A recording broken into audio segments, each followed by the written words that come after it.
పొద్దుటిచ్చి కొడుతున్నావు. కొంచెమన్నా నన్ను పైనుంచి దుంకని అక్క.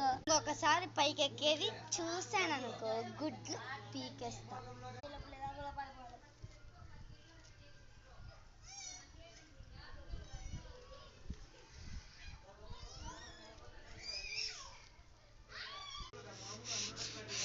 చెప్తా వీడికెత్తా అంట.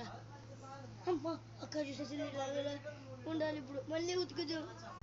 వీడికి తెలుకోకుండా ఉండాల, ఎందుకంటే వీంతో ఒక ఆట ఆడాల. అక్క తిన్నావా? నువ్వు వచ్చి పెడతావని తినలేదు, ఇంకా పెడుతురా, నేను పెడతాను రా నీకు.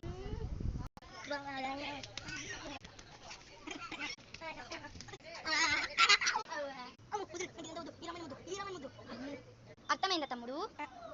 అక్క అర్థమైపోయింది అక్క, ఇంకెప్పుడు పెట్టించుకోను. నా కాళ్ళు ముక్కు. నువ్వు బాగుండు.